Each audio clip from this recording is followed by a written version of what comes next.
北美的英语口音混杂多变，大家不要因为自己讲的英语有口音就不敢说出来。北美英语随身听就是要让大家了解真实又接地气的英语。接下来的内容是分段的，节选之前视频的精华部分，并有不同人种讲述的英语。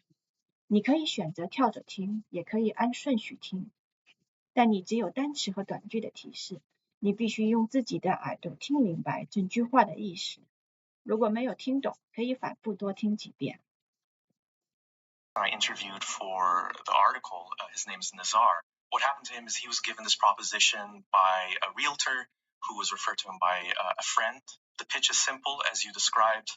You sign a deal to buy a pre-construction condo, and here's the key thing. You flip it, you sell it before construction is completed and before you need to secure a mortgage or close the deal. Yeah, I mean, on its face, it may appear to have some benefits.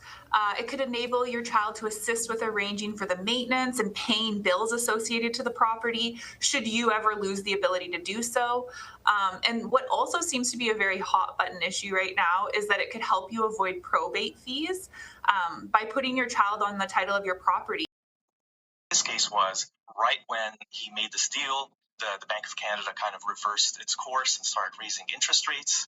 The buyers disappeared. No buyer could be found, and so he got stuck with the condo. He got stuck having to come up with the rest of the money, and he couldn't qualify for a mortgage because he was already tapped out from the savings he plunked down for the deposit, and so he ended up getting sued by the developer for almost $1 million. For almost $1 million. It would pass outside of the court probate process and not be subject to probate. Interesting, but it kind of sets us up for this next question of just what are the risks with making this type of move? There can be some serious consequences involved with putting your child on title.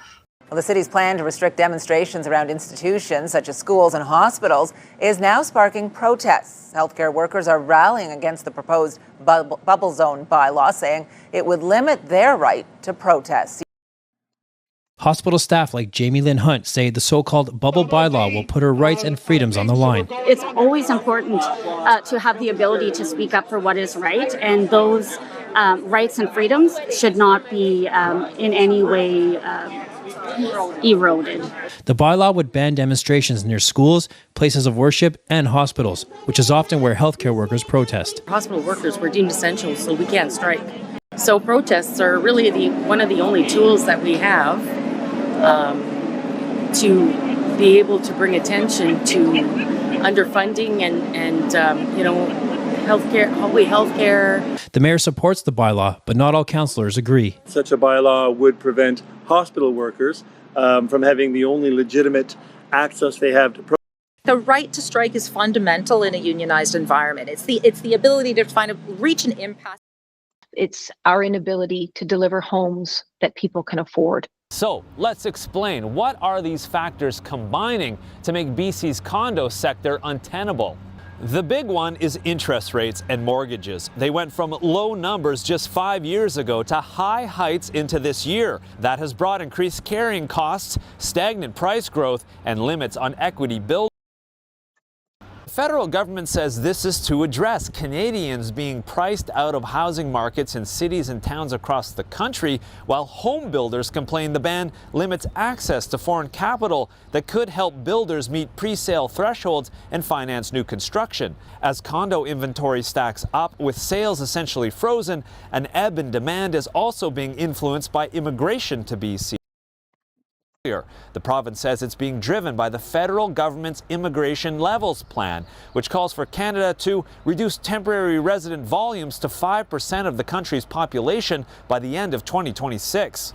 The fourth factor to explain BC's condo pain is rents.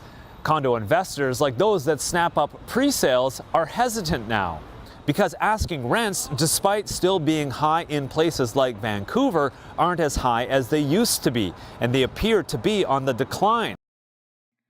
听完他们的讲话，想练成英语耳的朋友们，用这种方法，每天只需几分钟，听北美英语随身听，1个月后、1年后，你的英语将突飞猛进。